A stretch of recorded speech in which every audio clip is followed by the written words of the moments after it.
no one should have to choose between their own safety and their pets. But nearly half of domestic abuse survivors delay leaving because they can't bring their pets with them. Purina is helping to create more pet-friendly domestic violence shelters through the Purple Leash Project, so survivors and their pets can escape and heal together.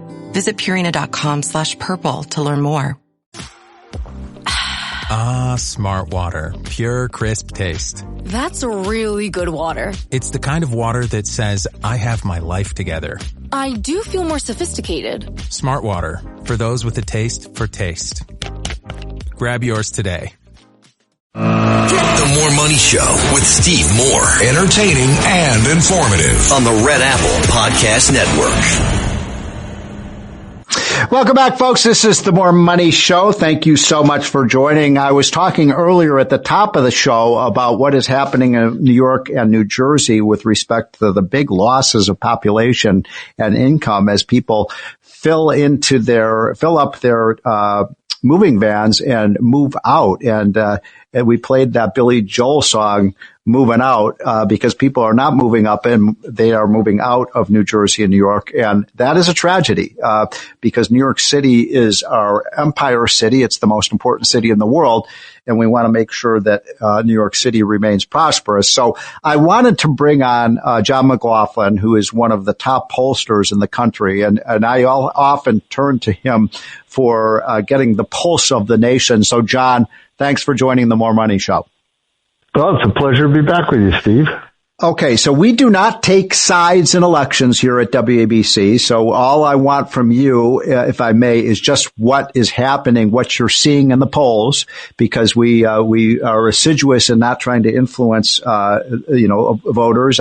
Everyone has different opinions about these candidates, but could you give us a sense of what is happening in these two big elections that everybody in the country is focusing on? By the way, we have a nationwide audience in New York, in the mayor's race, which is huge, and in New Jersey with the governor's race, which I believe are the two top elections coming up next week.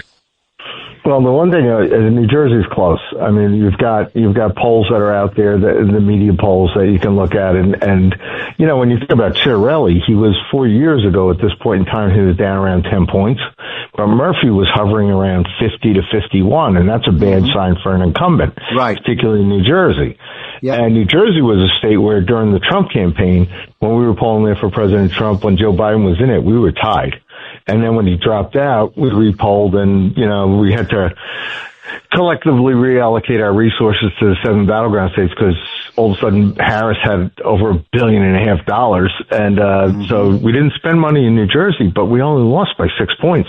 And when you look at the popular vote that President Trump gained, a third of the popular votes that we got compared to 2020 were made in New York and New Jersey. So the improvements there actually allowed us to, win the popular vote nationally. So New Jersey with Chiarelli, when you're looking at, when Rutgers Eagleton says it's 50 for Sherrill, the Democrat, and 45 for Chiarelli, it's close. And Kellyanne Conway, our good friend, she had a super PAC poll last week where Chiarelli is only down 3. Early voting starts today. So wow. Chiarelli and Sherrill are in a very close race, and you got to watch the early voting because what they'll be looking for is if the Democrats underperform in certain parts of New Jersey. And what's interesting is I do a lot of polling in the New York suburbs. So people have asked me about the 2 debates that just happened for mayor, and I'm like, the one who won was Bruce Blakeman in Nassau County. The Republicans, I mean, people don't realize the suburbs, like in Nassau County, Bruce Blakeman has done a great job. He's cut taxes. He's hired more police officers, the safest county in America. So all of a sudden, in this 8-point Democratic county, which Trump carried last year, we've got Bruce Blakeman doing very well. Mondami, I will tell you, is Mondami has a 25 favorable in Nassau County, 69 unfavorable. And you've got the same thing in Rockland County for the county executive Ed Day, and also for Steve Newhouse in Orange County. So the suburbs are in revolt of what's going on in the city, because in the mayoral polls in the city, you have polling where it's still a 3-way race because you've got Mondami as the Democrat on the Democratic line. You've got Curtis Sliwa on the Republican line, and you've got Cuomo is running as an independent. And you still have Eric Adams on the ballot, but he's endorsed Cuomo. So there was a poll that came out in the beginning of the week from AARP Gotham, and they had Mondami 43 and Cuomo 29 and Sliwa at 19. And the tough part is you've got a situation where Cuomo is still seen negatively. He was 37 favor, 48 unfavorable. He was not a very effective governor, that's for sure. And Mondami is 48 to 45 in that poll, positive. And you've got Sliwa negative 35 to 47. So how do you stop Mondami when his negatives are lower than the alternatives? And what's been missing is they're starting to focus on his positions right now because, you haven't had, you've been associated with the Committee on Least Prosperity and other conservative organizations. When you're running against the socialists, you tell people that the guy wants to close the jails, let the criminals out. Yeah. He wants to legalize hard drugs. Yes. Yeah. That Cuomo ad's pretty hard hitting. The More Money Show with Steve Moore on the Red Apple Podcast Network. If you're looking to create, grow, and sustain your wealth, download and subscribe to the Pain Points of Wealth podcast at BeBullish.com with Bob, Ryan, and Chris Payne. It's your podcast for market insights, money tips, and real talk on the economy. Download and subscribe at BeBullish.com. The More Money Show with Steve Moore. Entertaining and informative on the Red Apple Podcast Network. Right, and he wants to legalize prostitution. Okay, so we only have about 90 seconds left, and I'd like to that's a great summary of what's going on in New York and New Jersey. Thank you, John. So give us, in just the last 90 seconds, and I so appreciate you carving out some time on your Saturday afternoon, give us a sense of the mood of the voters these days, because the one word I hear all the time from other pollsters is apprehensive. But how would you describe the mood of Americans today in terms of as they look at the economy and the country and the direction of the nation?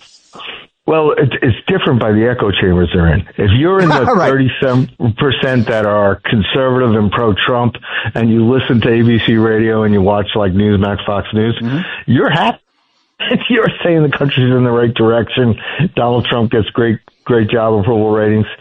If you're in the 36%, that's CNN, MSNBC, they're panicked. They're distraught. You're not happy. Yeah, right. Yeah, but the middle echo chamber is of people that really don't pay attention to the news as much. They're leaning towards the president because they're seeing the economy start to percolate. The markets are up. And a lot of them have 401ks and they have, and also what you're seeing is they're starting to get better paying jobs, particularly small businesses. There's some economic growth from the tax cuts. So the pro-growth tax cuts, and that's a lot of investment. Right. A lot of investment. And that's the most important right now, is to create good paying jobs and better paying jobs and growing the economy so we can win the midterms next year. So that's John McLaughlin. Sorry. Watch out for the fake media polls, though. The fake media polls. So, John, you are the best. I know I grabbed you at the last minute. Appreciate you coming on. That's a great analysis of what is happening politically and with the people's views on the economy. Folks, we will be right back. This is the More Money Show.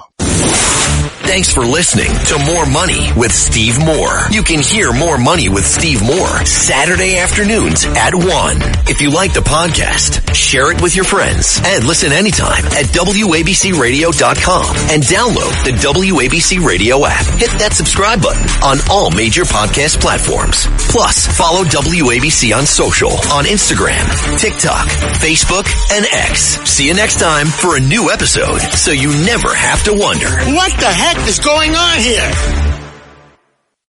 If you're looking to create, grow, and sustain your wealth, download and subscribe to the Pain Points of Wealth podcast at BeBullish.com with Bob, Ryan, and Chris Payne. It's your podcast for market insights, money tips, and real talk on the economy. Download and subscribe at BeBullish.com.